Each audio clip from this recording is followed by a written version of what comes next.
நான் nearby tailoring institute தேடிட்டே இருந்தேன். ஆக்சுவலி நான் ஒரு 3 இயர்ஸ் முன்னாடி நான் ஆல்ரெடி படிச்சிருந்தேன். ஆனால் டைரக்டா பிளவுஸ் சுடி டைரக்டா அங்கே படிச்சுட்டேன். அவங்க வந்து அந்த பேசிக் வந்து அவங்க சொல்லி தரல. ஏன்னா அவங்களோட இதுலயே அந்த இது இல்லை, டைரக்டாவே அதை போயிட்டான். ஸோ வந்து அந்த பேசிக் அந்த மடிச்சு தைக்கிறது, ஓரம் எப்படி அடிக்கணும், ஈக்குவல் டிஸ்டன்ஸில் அந்த தையல் எப்படி வரணும், பிசுறு இல்லாமல் எப்படி தைக்கிறது, அதெல்லாம் நான் கற்றுக்கல. ஒரு ரோப் வைக்கிறது, ஜிப்பு வைக்கிறது, அந்த மாதிரி அடிப்படையாக உள்ளது எதுவுமே அவங்க எனக்கு கற்றுக் கொடுக்காதனால நான் டைரெக்டாக எனக்கு I know to stitch blouse, ஆனால் வந்து அதில் உள்ள பேசிக் டெக்னிக்ஸ்லாம் எனக்கு தெரியாது. ஸோ நான் இங்கே வந்ததுக்கப்புறம் நான் பேசிக் கோர்ஸ் படித்ததுக்கப்புறம் நான் வந்து ஃபைண்டாக கொஞ்சம் தைக்க படிச்சுட்டேன். I can give you the finished product. That's what I want. Finishing தான். நான் டெய்லர்டு ப்ராடக்ட் கொடுக்கல, I am giving the finished product.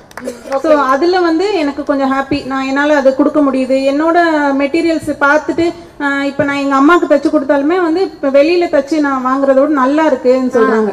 So அந்த ஃபினிஷிங் வந்து எல்லாருக்குமே பிடிச்சிருக்கு. நம்ம அவங்களுக்கு உடம்புக்கு சேருது, அது பத்துதுங்கிறது நெக்ஸ்ட். நம்ம வந்து இப்போ ஸ்டார்ட் பண்ணியிருக்கிறது இப்போ தான். ஸோ வந்து அதை நான் ஆல்டர் பண்ணிக்கிறேன். பட் வந்து என்னால் ஃபினிஷ்டு கொடுக்க முடியுது, ஒரு பொட்டிக் அளவுக்கு நான் பக்காவாக கொடுக்க முடியுதுங்கிறது ஐ எம் ஹாப்பி.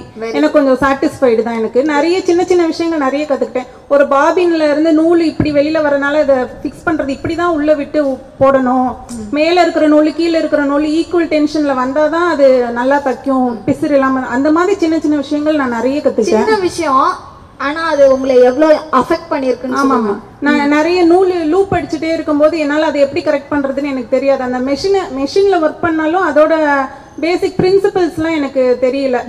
நீங்கள் சொல்லி கொடுத்தது எனக்கு அது ரொம்ப ஹெல்ப்ஃபுல்லாக இருந்துச்சு. நான் சில பேர் என் ஃப்ரெண்ட்ஸ்க்கு அந்த மாதிரி கேட்கும் போதெல்லாம் நான் சொல்லியிருக்கேன், நான் மிஷின் ஆப்ரேஷன்லாம் கொஞ்சம் சொல்லியிருக்கேன்.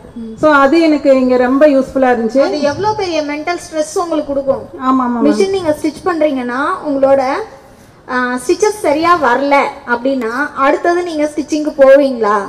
ஒரு 1 hourல அந்த நூலு கரெக்டா வர்றதுக்கே நான் 1 hour ஸ்பெண்ட் பண்ணிருக்கேன் சில ட்ரெஸ் தைக்கும் போதெல்லாம்.